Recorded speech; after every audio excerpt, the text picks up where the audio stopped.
3, 2, 1. We are staying on top of a police shooting out of Springfield, Illinois.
2, 1. And I want to kick us off by celebrating our incredible President, Joe Biden. Joe, thank you for your historic leadership, for your lifetime of service to our nation, and for all you will continue to do. We are forever grateful to you. I've got 5 months left in my presidency. I've got a lot to do. I intend to get it done. It's been the honor of my lifetime to serve as your president. I love the job, but I love my country more. She's tough, she's experienced, and she has enormous integrity. Enormous integrity. Her story represents the best American story. And like many of our best presidents, she was also vice president. In 2024, we need you to vote. We need you to keep the Senate. We need you to win back the House of Representatives. And above all, we need you to beat Donald Trump. Joe and I know Kamala. We have seen her courage, her determination, and her leadership up close. Kamala and Tim, you will win. In Kamala Harris, we have a chance to elect a president who is for the middle class because she is from the middle class. Republicans have attacked me by saying that I should go back to bartending. But let me tell you, I'm happy to any day of the week because there is nothing wrong with working for a living. Kamala has the character, experience, and vision to lead us forward. So it is no surprise, is it, that he is lying about Kamala's record. He's mocking her name and her laugh. Sounds familiar. But we have him on the run now. On the other side of that glass ceiling is Kamala Harris raising her hand and taking the oath of office as our 47th President of the United States. In a show of force from the Democratic Party's biggest star power, former President Barack Obama. America's ready for a new chapter. And former First Lady Michelle Obama delivering stirring calls to action. Hope is making a comeback. The longtime allies of Vice President Harris offering a ringing endorsement. Kamala Harris won't be focused on her problems. She'll be focused on yours. While rebuking former President Trump. His limited, narrow view of the world made him feel threatened by the existence of two hard-working, highly educated, successful people who happen to be black. Who's going to tell him that the job he's currently seeking might just be one of those black jobs? Doug Emhoff, who hopes to become the nation's first gentleman, paying tribute to his wife. She's always been there for our children, and I know she'll always be there for yours, too. Harris and her running mate, Minnesota Governor Tim Walz, rallied in nearby Milwaukee, filling the same arena that hosted last month's Republican National Convention. In Wisconsin, we fight for the future. Georgia, how do you cast your vote?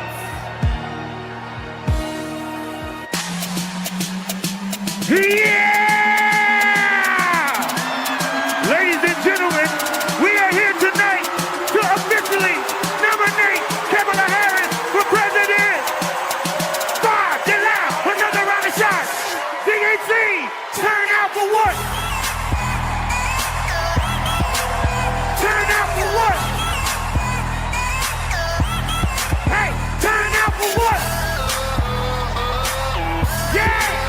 Turn out for what? Let's go, let's go! Turn out for what? Hey, everybody get your hands up! Hey, everybody get your hands up! Hey, everybody get your hands up! Now, say, we're not going back! We're not going back. We're not going back. We're not going back. VP Harris, give me the wall. VP Harris, give me the wall. Hey. Good evening. Good evening. I bring greetings from the great state of Georgia.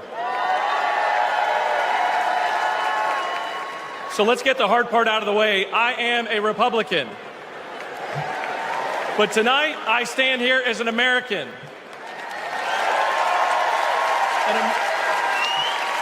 An American that cares more about the future of this country than the future of Donald Trump.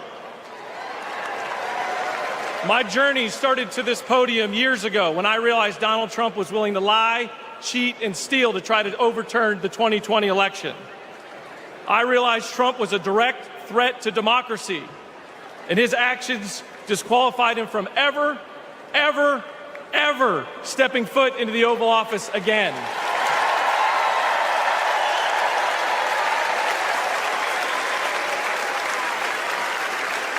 I could spend my time revving up this crowd, but I'm certain I don't have to talk anybody out of voting for Donald Trump here. So I'm going to focus my attention on the millions of Republicans and independents that are at home that are sick and tired of making excuses for Donald Trump.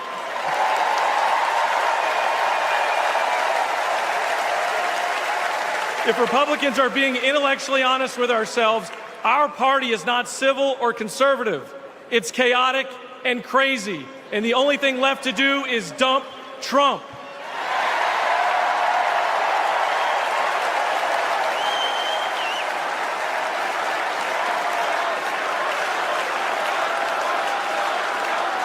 These days, our party acts more like a cult worshiping a felonious thug. Look, you don't have to agree with every policy position of Kamala Harris. I don't. But you do have to recognize her prosecutor mindset that understands right from wrong, good from evil. She's a steady hand and will bring leadership to the White House that Donald Trump could never do. Let me be clear to my Republican friends at home watching. If you vote for Kamala Harris in 2024, you're not a Democrat, you're a patriot.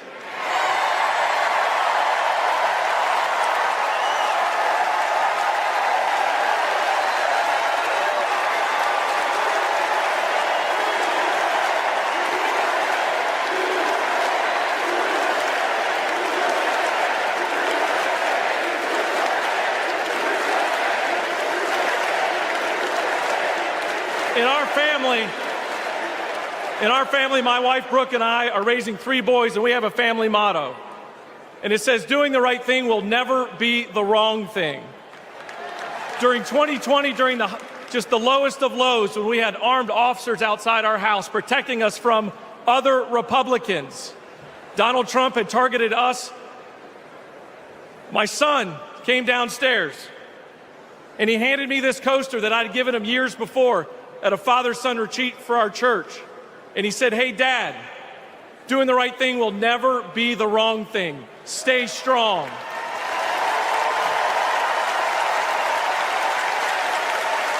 To my fellow Republicans at home that want to pivot back towards policy, empathy, and tone, you know the right thing to do. Now let's have the courage to do it in November. Thank you, and God bless you.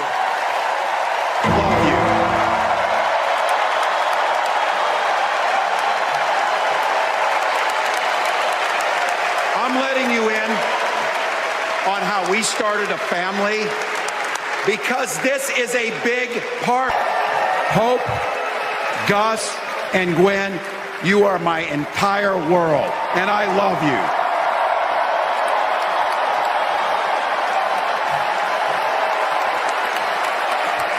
I'm letting you world, and We are not so different from our neighbors. When a house is on fire, we don't ask about the homeowner's race or religion. We don't wonder who their partner is or how they voted. No. We just try to do the best we can to save them. And if the place happens to belong to a childless cat lady,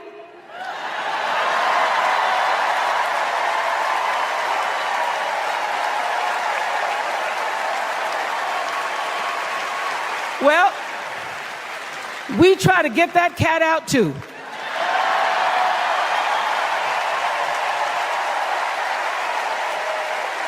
Because we are a country of people who work hard for the money.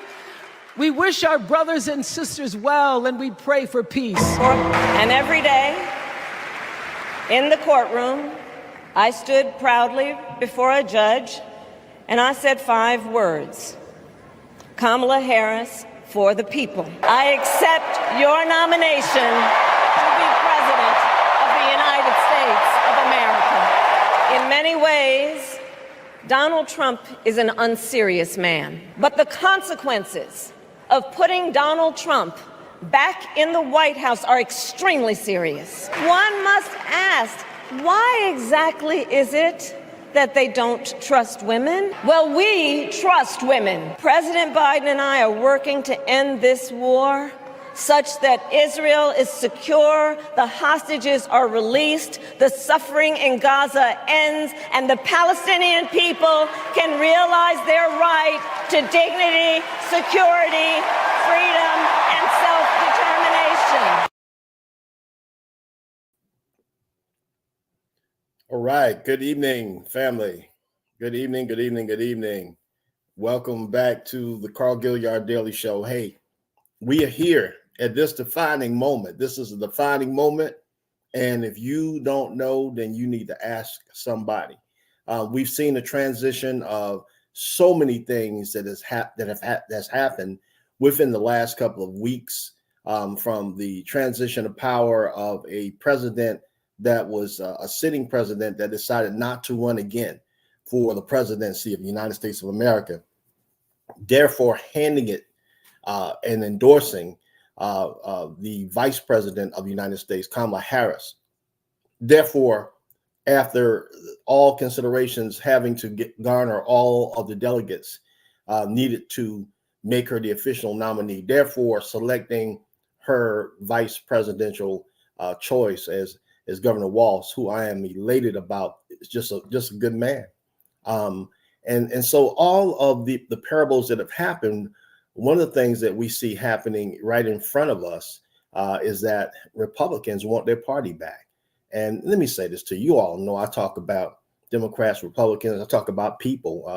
The best thing that Pete Lukakis instilled in me is that we're all God's children. And so one race, the human race.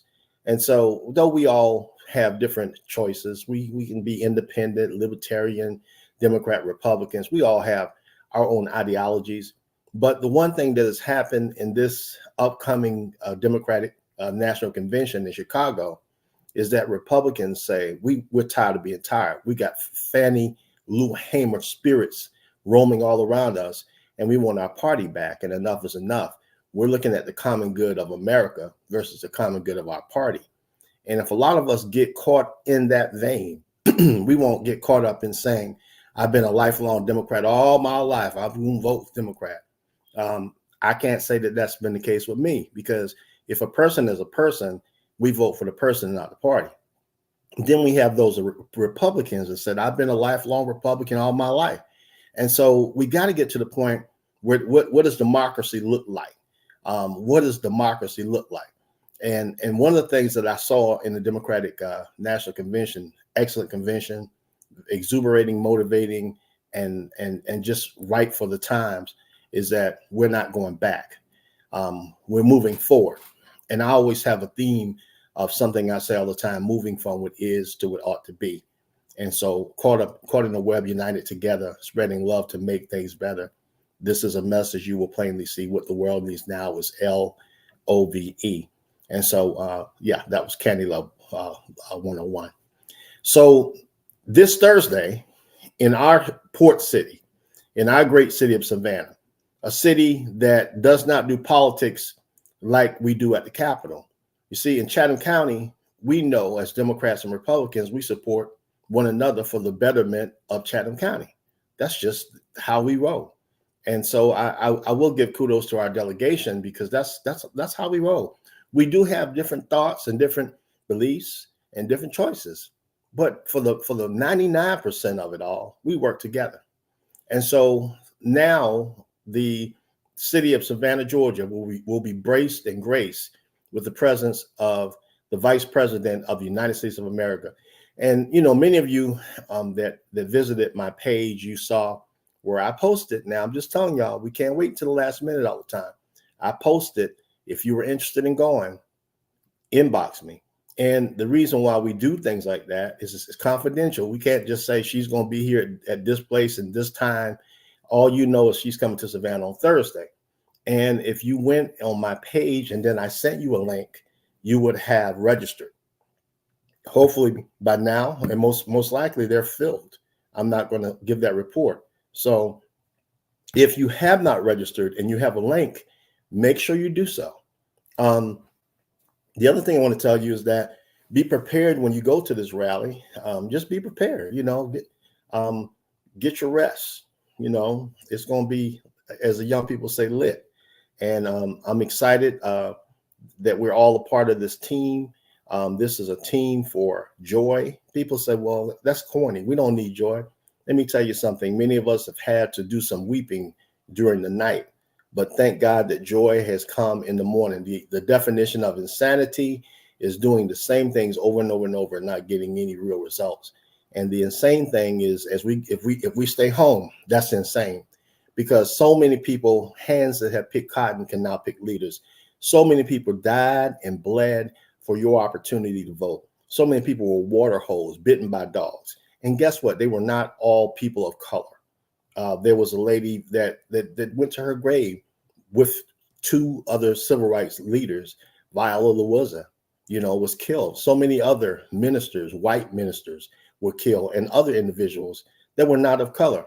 So we've got to get beyond that. It's about the color thing. It's about democracy. Just as sure as I wear this shirt right here, talking about a bill that was proposed, House Bill 955, proposed by Representative Roger Bruce and myself, you know, everyone else has gotten their portions of, they've been paid. And my thing is that when we mention the right, it goes on the back burner. And so what happens is, what does reparations look like? What does democracy look like? Everyone else, other millions and millions and millions of dollars have gone to other countries for wars and wars and wars. But we as Americans that helped build this country, that's a whole nother conversation. So I don't wear this as a radical tool. I wear this as a right tool to say that it's time that we listen to one another. And why do we talk about a ceasefire? Why do we talk about peace? Because there are countries, there are individuals that are losing their lives on both sides. Sometime somebody has to listen to somebody. So family, all of the clips that you saw leading up to now, you saw clips of the convention. And one thing I want to hit on also is nobody has the right to desecrate and degrade somebody's child. I want to let you know this. You know, we all have things that are going on in our lives. But when you see a blessed young man that is cheerleading for his father because he's proud of his father, and we have these folk that are just ignorant enough to go on the social media and try to you know, just desecrate and just degrade that young man at 17 years of age for loving his father, for being proud of his father, and showing it in the only manner that he knows how, whether tears, whether clapping. We just need to stop. And so somehow along the line, the presence of God is not in us because we don't have respect enough even to leave the man's children alone. Let me say this to you all. This is a very important election, not only in the areas of the presidential race, but the local races, the state races as well. Right now, we're at a point right now where $138 million has been held up for free lunch. And I mean, if my mother always told me that if it can help a little bit more, why not help? Why hold back money that can help these children? $138 million for food in reference to free lunch program. DEI, our history is on the line. Our history, American history, not just Black history, American history. One of my favorite books in the second grade when I was 7 years old, I got addicted to a book that I had the freedom of speech to read, the freedom to read. And that was, I had a second grade teacher by the name of Mrs. Green. She was a white teacher that just loved on us and taught us. We had to say the Pledge of Allegiance, and we had to pray, and we were taught Bible study in school. And so I got this book that I was addicted to called Bible Stories. And one of my favorite Bible stories was the Ten Commandments. It was a book about this thing. And so, family, what I realized is that, this book helped me become more connected to God. And then we had fables and Aesop fables and John Henry and all the above. But then there were books about the Civil Rights Movement. There were books about, Crispus Attucks, in the Revolutionary War. And so it is American history, y'all. It is American history. And I'm not saying that the Bible in that respect is, but I'm just saying that if you took that book off the shelf, it might have not have ever connected me in the manner that I have to God. I just was addicted. I started going in the backyard, trying to stretch my broomstick and say, stand still and see the salvation of the Lord. But DEI, on the other side of books, I'm talking about books that have history. We can't not allow history to be told. There were 33 original Black legislators in 1868 called the Original 33, and 14 of them were lynched. And so what we got to understand when we talk about weeping times, in Savannah in 1859, when Mr. Butler decided to sell 400 of his slaves and 359 came to Savannah, it rained for 2 strong days, torrential rains. And that's why they call it weeping times. It is a part of American history. It's our history. This is not Black history. It's our history. So, family, let me say this to you, Black and white, everyone, you have a choice. And the biggest thing that I've learned is nothing more powerful than information. If you don't know, people will have you hating somebody because you just never got a chance to know them. People will have you talking down about somebody because you never got a chance to talk to them. And so I say, weigh the facts for yourself. We know that we're in a state right now where in the state of Georgia, the minimum wage is $5.15. It goes 2 ways. You say raise the minimum wage to a livable wage. What is a livable wage? $15 is not even a livable wage anymore. It's got to be $20 and above. But then we have small businesses that are struggling. So we've got things to work out on how we can do it, but the conversation needs to be held. If we don't hold a conversation on gun control, why should we have Uzis and machine guns out where people are just, you're going to go hunting and deal with a machine gun? Where is your marksmanship?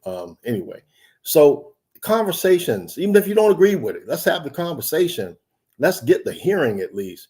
But you know what? Guns don't die. People do. There's so many people that have lost their lives because of people who have access to assault weapons.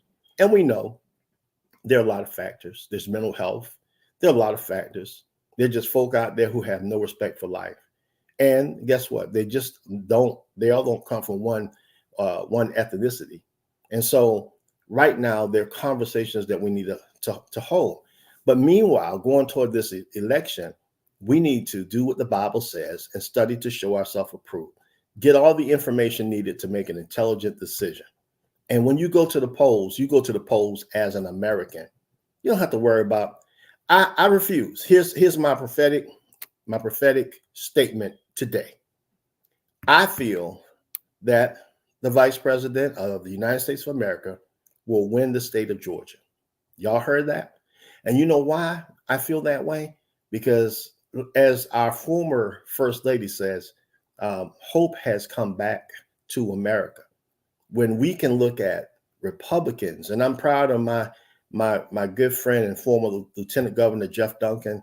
Sometimes it takes you to stand up to be a patriot than to be a party person in reference to Republican or Democrat. To all those over 200 plus that are standing, I give you kudos because that's what it takes. There were times in Chatham County when we had people running for chairman of the county commission, or serve for other things. And they needed a combination of Black and white folk, Vietnamese and Hispanic, Democrats and Republican to vote for them. Chatham County has been that city, that we're just a very special city that focuses on Chatham County. What is good for Chatham County, not what is good for the Democratic Party or the Republican Party. We got to stop. So we're going to come back. I'm going to be talking to you. You all remember this Thursday. I almost gave it away as to where. This Thursday, prepare yourselves. And we're praying for the Vice President and Governor Walz, who will be coming to Savannah. We're praying that you get the information that you need, not just in an event, but something that's going to be an experience that will change your life, change your mind in reference to voting. And to everyone listening, we do not have the luxury of time to not go out to vote. We do not. If you think that you should stay home, your vote is your voice. You cannot afford the luxury of staying home. When it comes to your children in school, when it comes to the democracy of how the court systems and everything will be run, the Department of Education, Project 225, it's real. Project 2025 is a real 900-page points of documents that tell and illustrate what will become.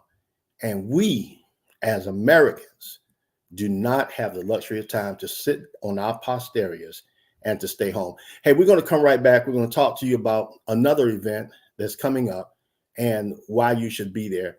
We'll be right back with more of the Carl Gilliard Daily Show.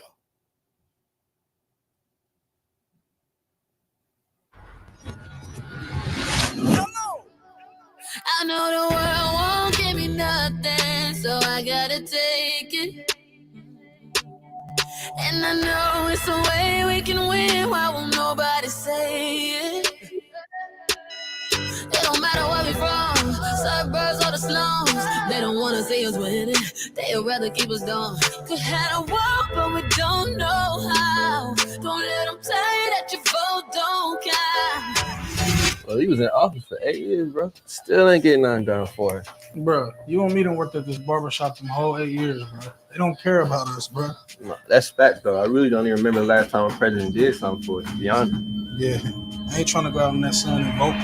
Bro, you literally don't know what you're talking about, man. First thing first, you know, back in middle school when they taught us it was 3 branches of the government. We forgot it when we got older. It's the judicial, the legislative, and executive. But all we know is the executive. That's the mayor or the governor and the president. Now, none of them 3 people make no laws. They just be checking them. The laws come to their desk and all they do is say no or yes to it. So when the news station tried to tell us that Barack Obama couldn't put us on, we was all salty at Obama when it was the Congress members all along. We got to focus on the legislative branch. Yeah, they the ones that make the laws. Yeah, they the ones write how much food stamp money you get on the card. But when people that wanted to help us wanted the job, I know they probably lost. Cause we ain't even know their name, we ain't know their face, we ain't know it all. So the Congress or the State House, that's legislative, they make laws. So what we want from the president is what they do. Okay, y'all? See, they election every 2 years, but we don't never even go to those. The Congress, they can raise minimum wage, but we ain't even really know it though. So you know how back in 2008, when we all voted for Obama, we was all supposed to go back in 2010 and vote for the Congress. Cause they the ones make child support laws. They the ones choose if your kids at school get to eat steak or corn dogs. The State House make the court calls. So if the country failed, then you can't say it's them, it's your fault. Cause y'all ain't know to vote for Congress members that was for y'all. And they don't gotta leave after 4 years. We just let them sit. See, they don't want to tell you this. They want you to focus on the president. Now the third branch is the judicial, that's judges. They the reason why John Crawford and Trayvon, they had justice. So when Meek Mill got locked up just for popping willies, we blame the judge and not the city when they let her get voted in, cause they ain't know who to vote against. Imagine life on the other side. Roads better, schools better, everybody get their license back, grocery store food better, custody of your kids back, homeless people get new shelters. If we gon' fix the U.S., we gotta start with them 2 letters, me and you. Somebody told us that the government wanna keep us broke, but the only reason why those people in the government is cause we ain't vote. And I ain't talking about the president, I'm talking about the ones we ain't know. See, they was gonna try to keep it low, but it's gonna hurt them when they see the polls. I know the world won't give me nothing, so I gotta take it. And I know it's a way we can win. Why won't nobody say it? It don't matter where we from, suburbs or the slums. They don't wanna see us winning, they'd rather keep us down. Could have a war, but we don't know how. Don't let them tell you that your vote don't count.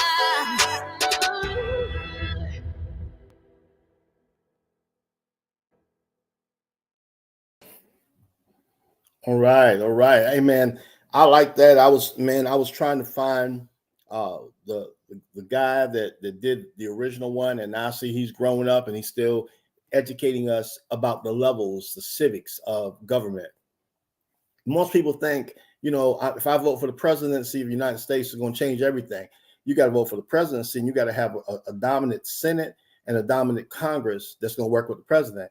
Or if you don't have a majority in reference to parties, you've got to be able to have at least a consensus of people who have a mindset to not put party first and put people first and work together.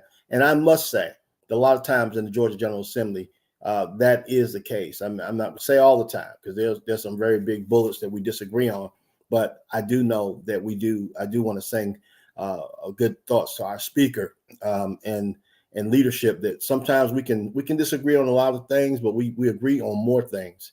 And so the civics of, from your tax commissioner to your clerk of counts of county commission to your to the, everyone included, from the coroner to the local government of the county commissioners, the school board, the city council, not only in your area. You got a commissioner that is constitutional officers of the agriculture commissioner, the labor commissioner. You got all these levels of government that affect everything. Your state representatives and senators, we vote on everything from the budgets to policy to all the above. We're the ones that are responsible for a lot of these laws. And so where you have the president of the United States doing executive orders or proposing legislation, that president, male or female, has to get the consensus of Congress, and Congress has to get the consensus of Senate. The president does have veto power. The governor does have veto power. I remember my first year as a freshman, I got this legislation passed for the Farmers Market Authority, trying to really build some support for our farmers market. And we got it passed in the House, we got it passed in the Senate. And then the governor at that time, Governor Deal, said, nope, we're going to veto this. And I was like, veto? Why would you veto a good bill? But later, that bill came back and it got more power because the Republicans proposed the same bill, but brought it in the Senate and the House, and it had more power. And I was on that committee, and I'm still on that committee. So the whole thing is trying to work together and trying to know that your vote does count. Savannah, we have a majority of a Democratic population and African American population. But here's the thing that's so powerful: Democrats and Republicans will vote together consistently, and I love it, because that's the way democracy. That's what democracy looks like. So we've got opportunities. I want to play a video because on September the 4th, we have a very important event coming. Very important. Many of you know that the average rent for a 2-bedroom home in Savannah might range from $1,800 to $2,000. A 3-bedroom might range from $2,000 to $2,500. We were at an event last Saturday at Lake Mare, called the Family Affair, the Fishing Rodeo. And thank you all so much, all of our partners that played a role in that, the Mance Law Firm, as well as Lawrence Bradley and Senior Healthcare, Senior Life, our Cumulus partners, Mark Robertson, his radio, to the Mia Mance and Chad Mance, from your help and your partnership in giving out some trophies to an 8-year-old named Jonathan, who caught about 40 fish and a turtle, to all of our Feed the Hungry volunteers, Post 500, everybody, Chatham County Parks and Recreation, you are phenomenal. Thank you all. I could go on and go on. The Chatham County Sheriff Department for barbecuing over 700 pounds of chicken and dropping the fish like it was hot, and the most delicious hot dogs ever. Thank you to the staff of the Chatham County Sheriff Department, and welcome home to my good brother, Sheriff Wiltshire. Good to be back home. But this, the rent is high, and it's too high. And so the big thing right now is it's not just happening in Savannah, it's happening across the state of Georgia. What do we do? Because it's not going to get any better unless we make it better. And so September the 4th, we have an event coming to Savannah Technical College. Thank you, Savannah Tech, for always being that partner, that partner, always helping out. September the 4th, the Senate Urban Affairs Committee, chaired by the Honorable Senator Donzella James, is coming to Savannah. You get a chance to see a hearing or a meeting, either or, where you get a chance to give your dialogue and your input about what you feel about two things: the rent control in Savannah and HOAs. HOAs, when you're trying to live your life and somebody tell you that you can't have a orange color on your pillow, you got to change it to blue, but you pay the mortgage. Hear me now. So what's fair and what's not? What's fair and what's not? Yes. Hey, Clever, my good friend. He's got a podcast coming up. I'm going to be on his show. I'm in town, brother. I'm going to make it September the 14th. So, what can we do? I mean, we're in position. What can we do? And thank you, Senator Donzella James. Thank you to the Urban Affairs Committee for considering to come to our city. When you have this hearing or this meeting, and I say that depending on who comes to make a quorum, you get a chance to give your 2 cents. It's being recorded for the records of the state of Georgia. That's possible legislation. That's possible consideration. So September the 4th, from 1 to 5 at Savannah Technical College, it is an opportunity for you to come and testify. You're tired of the rent being out of control. You're tired of what's happening with HOAs. You want to give your 2 cents. Even HOAs might come and say, well, this is my standpoint. I'm on the HOA, and this is what you have to understand. In all things, get understanding. We want the HOAs to come too. We want everybody to come. So listen, we're going to play this brief insert, and then we're going to come right back with more of the Carl Gilliard Daily Show.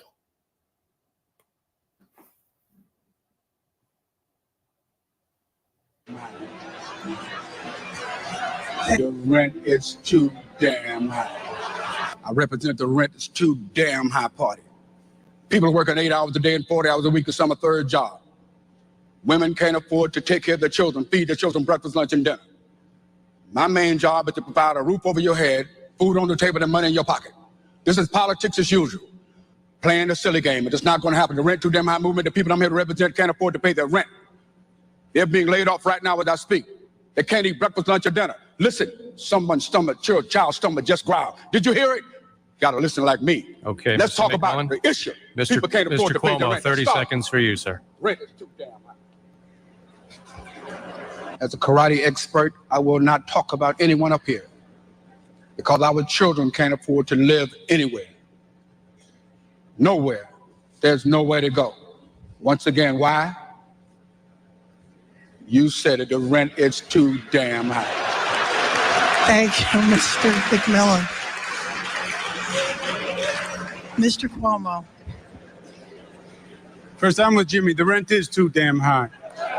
Rent too damn high, party fee. If you want to marry a shoe, I'll marry you. So today's the day. I've got my RTA mock system. The rent is too high. Let me tell you something. I never thought I'd live at a time where a couple that came to me at Lake Mare, they just come from Cincinnati. They've been in Savannah 5 months. They want a new start. They got a beautiful family. And they're coming to me and they're saying, not only am I paying $2,300 a month for an apartment, but I've got mold in it. I've got this in it. This is not working. Let me tell y'all something. That's not right. That's not good that someone would have to live in that environment and struggle to get $2,300 that they don't have. You pay $2,300 for your rent. Then you got to pay your utilities, from your water to your electricity. You got a car. If that car is not paid for, you got a car note, or if you got a paid car, you got insurance. You still don't have enough food. Even those that have been blessed to get what they call EBT or food stamps, that's been cut back. The senior citizens are getting $25 and $30 for what they deem as EBT or food stamp assistance. They're struggling with a fixed income. They've lived in Mr. Jones' house for a long, long time. And now Mr. Jones feels he can get more money. So he's finding a way to get them out of their living conditions, their comfortability. They're used to being there for 10 and 15 years. And now because the rent is too high, they got to leave. And so here's the thing, y'all.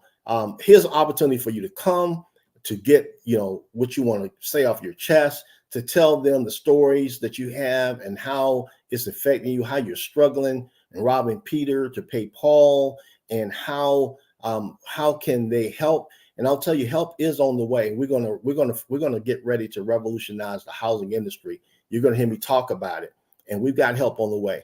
We have another event coming up at Savannah Tech called Come Get Your Keys, and that event is giving you a chance to purchase a home. Well, I can't purchase a home, Carl, because I don't have a beacon or a credit score, a 640 conventional score, and I just don't have the score. And well, a FHA, you can get an FHA loan at a 574 beacon credit score, 2 years of income, provable income. They're going to give you an estimate on your approval of your debt to income as to how much house you can afford. But if you deal with the right realtor, they'll hold your hand. But at this event, we're going to hold your hand, and we're going to give you all the information you need to make an intelligent decision. We have gotten over 262 people in homes in the last 7 to 8 years. We've helped them get down payment assistance from the city and the state of Georgia. And now there are other programs from Wells Fargo to Bank of America and others, South State Bank. And so, family, don't wait, participate. Don't sit back, come back and sit in the presence of the people who can give you that information. You're going to see in a minute. When we run the credits, you're going to see Come Get Your Keys. You'll see that event about September 4th at Savannah Technical College. You're going to see other events that we have that will empower you. On October the 4th, I'll be hosting We Are One. It is time that if leaders need to stand together. There's a story of Moses, and Moses is standing right in the position of the waters that are coming right in front of them. He's standing on the cliff. The children of Israel have no other way to go. And all of a sudden, Moses does what he does and been obedient to God. And he stands up on the rock and he stretches his staff and he says, stand still and see the salvation of the Lord. You know the story. The waters open, the part, the Red Sea, and the children of Israel go through those waters. And so sometimes, y'all, we got to know that the people want to see the leaders stand on the rock, but together. We can't talk about having the people come together if we're not together. So as the dean of this political arena and the chair of the Georgia Legislative Black Caucus, and your boy from Hazard County, I'm just one of them, one of those leaders, and I said amongst great leaders from Port Wentworth to Garden City to Savannah to Pooler to Chatham County. And so we're sending out the call. We're asking all of those leaders to stand with us so the people will see us together.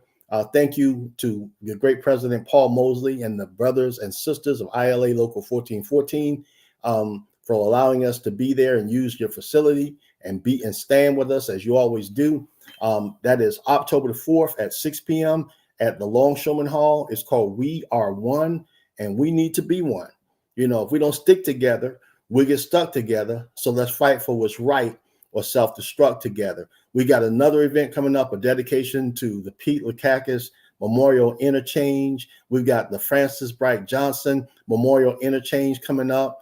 And we've got those are dedications that are right there to show you that there are people that have made a tremendous impact on this community. And we must never, ever forget. We got so many events coming up. We have a bus coming down with the ACLU dealing with DEI, dealing with the bans on books. They're trying to ban books out the library. So, we want people to know that we are here. And more importantly, for this Thursday, why is it important for you to know that your vote will count? As I wrap up and give you my last vet for today, I want to tell you the power of the vote. Dr. King said, give us the vote and we will change the course of this nation. They marched so that we would have the right to vote. Jimmy Lee Jackson lost his life, was shot in his guts, and did not have an opportunity to live to see the fruits coming to fruition of why he lost his life. There's so many people that gave their lives so that you and I would have the right to vote. Dr. King was assassinated, but because they killed the dreamer did not meant that they were successful in killing the dream, where black and whites and Jews and Gentiles would be able to hold hands to come together to show the power of the vote. When you saw the Democratic National Convention, you saw the dream of Dr. King come into reality. And it's the dream of Dr. King for every man to be free. What better way to do it than to use your VOTE? We have got to go out. We got to vote. And early voting is started. If you have not registered to vote, if you're 17 and a half to age 25, or if you are unsure because you have not voted in the last couple of elections, we're going to put a QR code on my page. I encourage you to check and scan the QR code to make sure you still are able to vote in this election. It'll be an atrocity that you missed the opportunity to make history. And so we have up until October the 7th to register people to vote. We have a statewide effort of over 20,000 registered voters that we are trying to get registered before this upcoming election. These are additional folk who have never voted or were purged from voting or decided not to vote. And so, my brothers and sisters, when you think about everything that's going on that's affecting you, if you're ready to bring hope back to this ballot, hope back to your life, where you're tired of the drama, you're tired of all of the division, you're tired of people calling people names, you're tired of people trying to divide people, you're tired of the misinformation, you're tired of seeing the one percenters get rich and the middle class, and not even the middle class, people that don't even have a chance to be in a class, not have a chance to be able to live a life. We talk about minimum wage. We're talking about affordable, livable wages. We are sick and tired of being tired where people cannot be safe in their own communities. We got to be able to break the recidivism of incarceration. I work with a lot of men and women, and they want to move from being incarcerated. They want to break that cycle. But when they come back, it's time for us to stop holding them accountable for their what we call as a record. If you want them to work, let them work. If they serve their time, if they have served their probation period, then it should be time served. I'm going to propose that law in this session. It's time that we stop looking at somebody's past. All of us have had past, and a lot of us just didn't get caught. So these brothers and these sisters, black, white, Vietnamese, and Hispanic, they just want to come and be able to support their families, support themselves. And then we got to remove that barrier because they can't even get housing, because now we enforce credit checks and all the above, and we're looking at somebody's record. Let me tell you something. It is time that we have that conversation and we move that conversation into participation. We give everyone, as she said, I love it. She says an economic opportunity. That's powerful. That means where you just don't have to go to work and fall in the house and go to work, and then you wake up and you don't even see the fruits of your work. People, let me tell you something. Family, brothers and sisters, everybody. Hey, I want to look forward to seeing you. I'll be at Litway Baptist Church on the second Sunday, and I'll be coming to I think it's Trinity AME Church, Pastor Robinson. I'll be coming there very, very soon. We're looking forward to just seeing you. I mean, we want to see you. There's nothing more powerful than an idea whose time has come. And truly the people, we, you, me, you and me, from the east side to the west side, the south side, the down side, you and me, seeing me, Baptist, Jewish, Muslim, you and me, Hazard County to the streets, you and I, the common sense degree mixed with the doctoral degree. You and me, we can do this. We as a people, as the wine says, we can do it. So hey, family, we'll be back with a post show. We're not going to come on Thursday because we'll be with our vice president. And let me say this to you all. We're going to continue to pray for everyone. We're going to pray for the vice president, and we're going to pray for the former president, because, you know, this world that we're living in requires a lot of prayer. And we want to make sure that we let them know and the world know that we are one. We the people. Hey, family, until next week, may God bless you. May God keep you. And we'll see you on this, hopefully, next Friday with another edition on this Friday with Carl Gilliard Daily Show. Hey, God bless you.